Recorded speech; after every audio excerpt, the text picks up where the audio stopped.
ಗೆಳೆಯರೆ ನಮಸ್ಕಾರ, ಹೇಗಿದ್ದೀರಿ ಎಲ್ರು? ಗೆಳೆಯರೆ, ನಮ್ಮ ರಾಜ್ಯ ಒಂಥರ ಅನಾಥ ಆಗಿ ಹೋಗಿದೆ. ಅದರಲ್ಲೂ ಯಾವನು ಕನ್ನಡದ ಬಗ್ಗೆ ಏನು ಬೇಕಾದ್ರೂ ಮಾತಾಡಬಹುದು, ಯಾರು ಬೇಕಾದ್ರೂ ಬಂದು ಕನ್ನಡದವರಿಗೆ ಚಪ್ಪಲಿಯಲ್ಲಿ ಹೊಡಿಬಹುದು. ಮೊನ್ನೆ ಕಮಲ್ ಹಾಸನ್ ಕನ್ನಡ ಹುಟ್ಟಿದ್ದೆ ತಮಿಳಿಂದ ಅನ್ನೋದನ್ನ ಹೇಳಿದ್ದ. ಅದೇನೋ ಕಮಲ್ ಹಾಸನ್ ತಮಿಳು ಭಾಷೆಯನ್ನ ಹುಟ್ಟಿಸಿ ಆದ್ರಿಂದ ಕನ್ನಡ ಹುಟ್ಟಿದೆ ಅನ್ನೋದನ್ನ ನೋಡಿದ ರೀತಿ.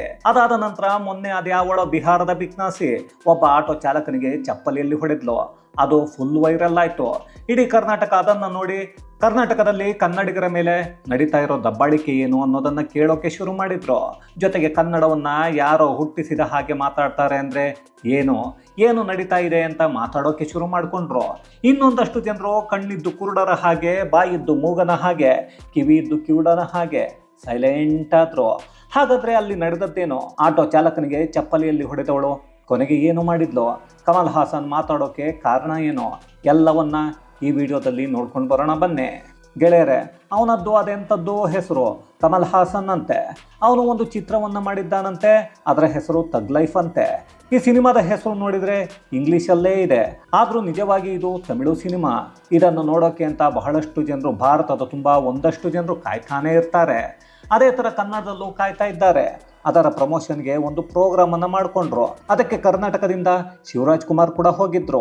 ಇಡೀ ಕರ್ನಾಟಕ ಶಿವಣ್ಣ ಅಂತ ಬಾಯಿ ತುಂಬ ಕರಿತಾ ದೊಡ್ಡ ಮನೆ ಅನ್ನೋದು ಕನ್ನಡದ ಉಸಿರು ಅಂದುಕೊಂಡಿದ್ರು.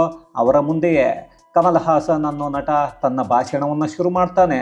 ಆದರೆ ಅವನು ಸಿನಿಮಾದ ಪ್ರಮೋಷನ್ ಬಗ್ಗೆ ಮಾತಾಡುವಾಗ ಆ ಸಿನಿಮಾದ ಬಗ್ಗೆ ಮಾತಾಡೋದನ್ನು ಬಿಟ್ಟು ಕನ್ನಡ ಅನ್ನೋದು ಹುಟ್ಟಿದ್ದು ತಮಿಳು ಭಾಷೆಯಿಂದ ಅನ್ನೋದನ್ನು ಮಾತಾಡ್ತಾನೆ.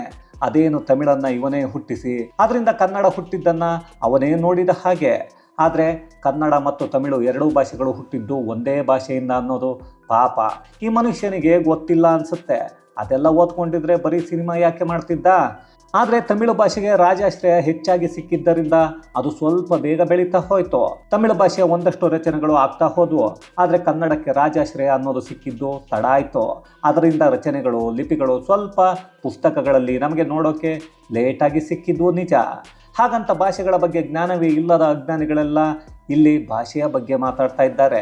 ಅದರಲ್ಲೂ ನಮ್ಮ ಕನ್ನಡದ ಬಗ್ಗೆ ಮಾತಾಡುವಾಗ ಅಲ್ಲಿದ್ದದ್ದು ನಮ್ಮ ಕನ್ನಡದ ಮನೆಮಗ ಅಂತ ನಮ್ಮ ಜನರೆಲ್ಲರೂ ಅಂದುಕೊಂಡಿರೋ ಶಿವರಾಜ್ ಕುಮಾರ್. ಆದರೆ ಕನ್ನಡದ ಬಗ್ಗೆ ಅಷ್ಟೆಲ್ಲ ಕಮಲ್ ಹಾಸನ್ ಮಾತಾಡ್ತಾ ಇದ್ರು. ಅದನ್ನು ಕೇಳಿಸ್ಕೊಂಡು ಶಿವರಾಜ್ ಕುಮಾರ್ ನಗ್ತಾ ಹಲ್ಲನ್ನು ಬಿಟ್ಕೊಂಡು ಕೂತ್ಕೊಂಡಿದ್ರು. ಇಲ್ಲಿ ಆ ವಿಷಯದ ಬಗ್ಗೆ ಆಗಲಿ ದೊಡ್ಡ ಮನೆ ಅನ್ನೋದು ಕನ್ನಡಕ್ಕೆ ಇರೋದು ಅನ್ನೋದು ಸುಳ್ಳ ಅನ್ನೋ ಅನುಮಾನ ನಿಜವಾದ ಕನ್ನಡಿಗರಿಗೆ ಶುರುವಾಯಿತು.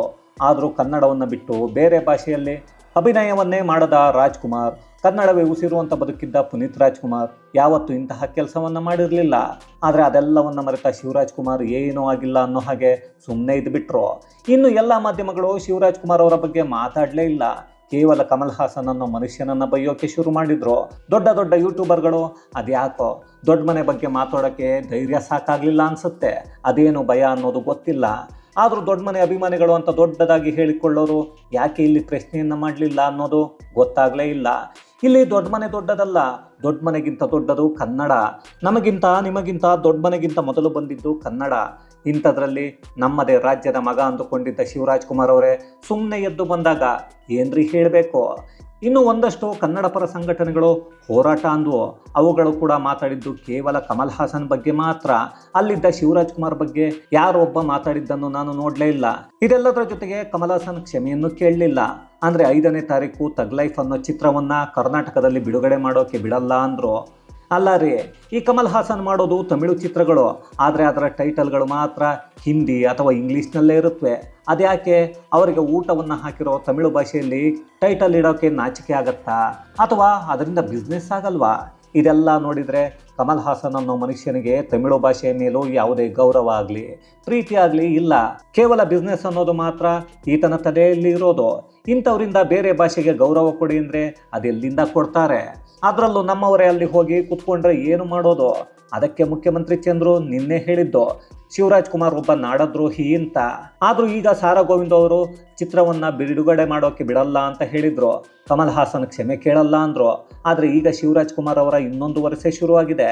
ಅದೇನು ಅಂದರೆ ಕನ್ನಡ ಅನ್ನೋದನ್ನು ಹೇಳ್ಕೊಂಡು ಸಿನಿಮಾ ಬಿಡುಗಡೆ ಆಗೋಕ್ಕೆ ಬಿಡಲ್ಲ ಅನ್ನೋದು. ನನ್ನ ಬಗ್ಗೆ ಬಾಯಿಗೆ ಬಂದ ಹಾಗೆ ಮಾತಾಡೋದನ್ನು ಬಿಟ್ಟು ಸುಮ್ಮನೆ ಇದ್ದರೆ ಒಳ್ಳೆಯದು ಅಂದಿದ್ದಾರೆ. ಅದೇನು ಧಮ್ಕಿ ಹಾಕಿದ್ರೋ ಇಲ್ಲ ವಾರ್ನಿಂಗನ್ನು ಕೊಟ್ಟರೋ ಅಥವಾ ಇನ್ನೇನೋ ಹೇಳೋಕ್ಕೆ ಹೊರಟ್ರೋ ನಮಗಂತೂ ಗೊತ್ತಾಗಿಲ್ಲ. ಅದೇನೇ ಆದರೂ ನಮ್ಮ ಜನರು ಕನ್ನಡದ ಹೆಸರಲ್ಲಿ ಬೆಳೆಸಿದವರು ಇವತ್ತು ನಮ್ಮ ಕನ್ನಡದ ಬಗ್ಗೆ ಯಾವನೋ ಒಬ್ಬ ನಟ ಮಾತಾಡಿದಾಗ ಅದನ್ನು ತಪ್ಪು ಅಂತ ಹೇಳೋ ಧೈರ್ಯವನ್ನು ಮಾಡಲಿಲ್ಲ ಅಂದರೆ ಬೇರೆ ರಾಜ್ಯದಿಂದ ಬಂದು ಇಲ್ಲಿ ಹಲ್ಲೆಯನ್ನು ಮಾಡ್ತಾರೆ, ನಾಳೆ ಕನ್ನಡಿಗರನ್ನು ಒದ್ದು ಓಡಿಸ್ತಾರೆ. ಆಗ ಏನ್ರಿ ಹೇಳಬೇಕು? ಅಂಥದ್ದೇ ಒಂದು ಘಟನೆ ಬೆಂಗಳೂರಲ್ಲಿ ನಡೆದಿದೆ, ಅದ್ರ ಬಗ್ಗೆನೂ ನೋಡಿಬಿಡೋಣ. ಗೆಳೆಯರೆ, ಇಷ್ಟೆಲ್ಲ ಒಂದು ಕಡೆ ಆಗ್ತಾ ಇದ್ರೆ ಇದೆಲ್ಲದರ ಮಧ್ಯೆ ಮೊನ್ನೆ ಅದ್ಯಾವಳ ಬಿಹಾರದ ಬಿಕ್ನಾಸಿ ಒಬ್ಬ ಆಟೋ ಚಾಲಕನಿಗೆ ಚಪ್ಪಲಿಯಲ್ಲಿ ಹೊಡಿತಾಳೆ. ಆ ವಿಡಿಯೋ ಫುಲ್ ವೈರಲ್ ಆಗತ್ತೆ. ಆಗ ಬಹಳಷ್ಟು ಜನರು ಏನ್ರಿ ಕರ್ನಾಟಕದಲ್ಲಿ ಕನ್ನಡಿಗರ ಪರಿಸ್ಥಿತಿ ಎಲ್ಲಿಗೆ ಬಂದಿದೆ ಅನ್ನೋದನ್ನ ಕೇಳಿದ್ರು. ಪೊಲೀಸರಿಗೆ ಅದೇ ವಿಡಿಯೋ ತಗೊಂಡು ಹೋಗಿ ಆಟೋ ಚಾಲಕ ಲೋಕೇಶ್ ದೂರನ್ನ ಕೊಡೋಕೆ ಹೋಗ್ತಾನೆ. ಆದರೆ ಅಲ್ಲೂ ಪೊಲೀಸರು ಈ ಹಿಂದಿ ವಾಲಾಗಳಿಗೆ ಬಕೆಟ್ ಹಿಡಿಯೋ ಕೆಲಸವನ್ನ ಮಾಡಿದ್ರು. ಈ ಘಟನೆ ನಡೆದದ್ದು ಬೆಳ್ಳಂದೂರಿನ ಸೆಂಟ್ರೋ ಮಾಲ್ ಬಳಿ. ಆಕೆ ಹೇಳೋ ಪ್ರಕಾರ ಆಟೋ ಸ್ಕೂಟರ್ಗೆ ಟಚ್ ಆಯ್ತಂತೆ. ಅದಕ್ಕೆ ಕೇಳಿದ್ದಕ್ಕೆ ಆಟೋ ಚಾಲಕ ನನ್ನ ಮೇಲೆ ಹಲ್ಲೆ ಮಾಡೋಕೆ ಬಂದ, ಅದಕ್ಕೆ ಚಪ್ಪಲಿಯಲ್ಲಿ ಹೊಡೆದೆ ಅಂತ ಹೇಳ್ತಾಳೆ. ಆಕೆ ಕೊಟ್ಟ ಸ್ಟೇಟ್ಮೆಂಟಲ್ಲಿ ಇದೇ ಇದೆ, ಆದರೆ ಅಸಲಿಯತ್ತೆ ಬೇರೆ. ಆಕೆಯ ಸ್ಕೂಟರ್ಗೆ ಎಲ್ಲೂ ಆಟೋ ಟಚ್ ಆಗಿಲ್ಲ. ಆಟೋ ಚಾಲಕ ಸರಿಯಾಗಿ ಹೋಗ್ತಾ ಇದ್ದಾನೆ. ಆದರೆ ಆಕೆ ಇದ್ದಕ್ಕಿದ್ದ ಹಾಗೆ ಆಟೋ ಪಕ್ಕಕ್ಕೆ ಸ್ಕೂಟರನ್ನು ಎಳೆದುಕೊಂಡು ಬರ್ತಾಳೆ.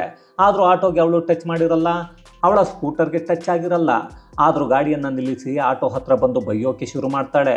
ಆಟೋ ಚಾಲಕ ಲೋಕೇಶ್ ಆಟೋಯಿಂದ ಕೆಳಗೆ ಇಳಿದೇ ಇಲ್ಲ.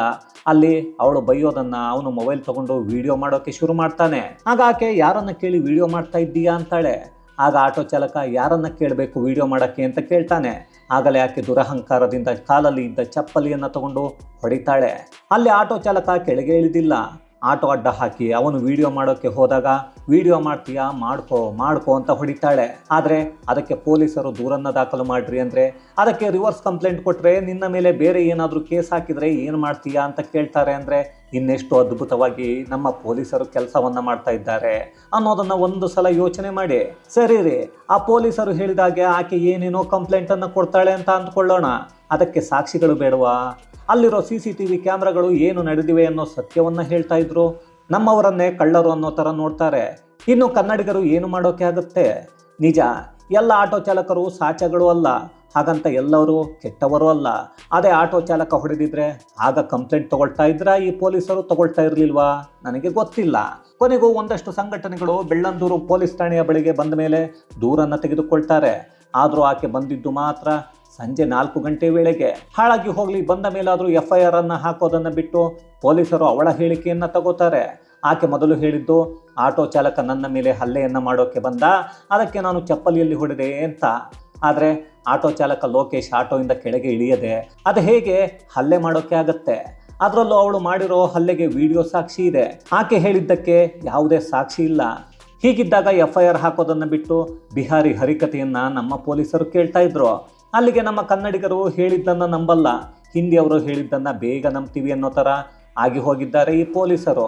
ಕೊನೆಗೆ ಪೊಲೀಸರು ಚಾರ್ಜ್ ಶೀಟ್ ಹಾಕ್ತೀವಿ, ನಾಳೆ ಕೋರ್ಟ್ಗೆ ಹೋಗಿ ಅನ್ನೋದನ್ನು ಹೇಳಿದರು. ಆಗ ನೋಡಿ, ಸತ್ಯ ಅನ್ನೋದು ಹೊರಕ್ಕೆ ಬರುತ್ತೆ. ಈ ಬಿಹಾರಿ ಮೂಲದ ಫಂಕೂರಿ ಮಿಶ್ರಾ ಸಾಫ್ಟ್ವೇರ್ ಇಂಜಿನಿಯರ್ ಅಂತೆ. ಆಕೆ ಗರ್ಭಿಣಿಯಂತೆ. ಇದು ನಾನು ಹೇಳಿಲ್ಲ, ಆಕೆನೇ ಹೇಳ್ಕೊಂಡಿರೋದು. ಬೆಳ್ಳಂದೂರಿನ ಗ್ರೀನ್ ಲೇನ್ ಲೇಔಟ್ ಹತ್ರ ಅವಳ ಮನೆ ಇದೆಯಂತೆ. ಆಕೆ ಗಂಡ ಕೂಡ ಜೊತೆಗೆ ಇದ್ದ. ಅಲ್ಲಿ ಹೋಗುವಾಗ ಏನಾಯ್ತೋ ಗೊತ್ತಿಲ್ಲ, ನಾನು ನನ್ನ ಸ್ಕೂಟರನ್ನು ತಗೊಂಡು ಬಂದೆ, ಆಗ ಪಕ್ಕದಲ್ಲಿ ಆಟೋ ಟಚ್ ಆದ ಹಾಗೆ ಆಯಿತು, ಹಾಗಾಗಿ ನಾನು ಅಲ್ಲಿ ಅವನಿಗೆ ಹೊಡೆದೆ ಅಂತ ಹೇಳ್ತಾಳೆ. ನನ್ನಿಂದ ತಪ್ಪಾಗಿದೆ ಅಂತ ಹೇಳಿ ವರಸೆಯನ್ನೇ ಬದಲಿಸ್ತಾಳೆ. ಅಲ್ಲಿಗೆ ಯೋಚನೆಯನ್ನ ಮಾಡ್ರಿ. ಆದರೂ ಆಕೆಯ ಜೊತೆ ಇದ್ದ ಗಂಡ ಅನ್ನಿಸಿಕೊಂಡ ದಂಡಪಿಂಡ ಚಪ್ಪಲಿಯಲ್ಲಿ ಹೊಡೆಯುವಾಗ ನೋಡಿಕೊಂಡು ಸುಮ್ಮನೆ ಇದ್ದ, ಒಂಥರ ಮಂಗನ ಥರ. ಈಗ ರಾತ್ರಿ ನೋಡಿದರೆ ತಪ್ಪಾಯಿತು ಅಂತ ಆಟೋ ಚಾಲಕನ ಕಾಲನ್ನು ಹಿಡಿದು ಅದೇ ಪೊಲೀಸ್ ಠಾಣೆ ಒಳಗೆ ಕ್ಷಮೆಯನ್ನು ಕೇಳಿದ್ದಾರೆ. ಈ ವಿಡಿಯೋ ನೋಡಿ. And I'm pregnant. I also got a job. So that is what I was thinking, that if I got a miscarriage, so what will happen?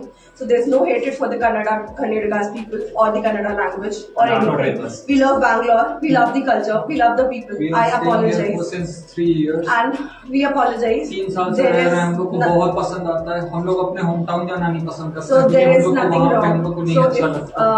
whatever has happened, हम लोग यहीं we रहते हैं. apologize. We respect every drivers. Yeah. We respect every We auto driver. respect Yeah. every So we auto respect driver, cab every auto driver drivers. और BMTC driver. She is like brother.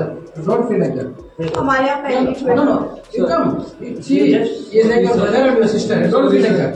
Sorry. ಇಂತಹ ಘಟನೆಗಳಿಗೆ ಕಾರಣ ಎಲ್ಲ ಎಲ್ಲಿಂದಲೋ ಬಂದಿರೋ ಅವರುಗಳು ಅಲ್ಲ, ನಮ್ಮಲ್ಲೇ ಇರೋ ಸೋಕಾಲ್ಡ್ ಸೆಲೆಬ್ರಿಟಿಗಳು, ಒಂದಷ್ಟು ಪೊಲೀಸರು ಜಾಸ್ತಿ ಬಾಡಿಗೆ ಕೊಡ್ತೀನಿ ಅಂದಾಕ್ಷಣ ಕನ್ನಡಿಗರಿಗೆ ಮನೆಯನ್ನು ಕೊಡೋದ್ರ ಬದಲು ಹಿಂದಿ ವಾಲಗಳಿಗೆ ಮನೆ ಕೊಡೋ ಮಾಲೀಕರು, ನಮ್ಮ ಮಧ್ಯೆ ಇದ್ದು ಎಲ್ಲಿಂದಲೋ ಬಂದವರಿಗೆ ಬಕೆಟ್ ಹಿಡಿಯೋ ಇನ್ನೊಂದಷ್ಟು ಜನರು, ಎಲ್ಲರೂ ಕಾರಣ.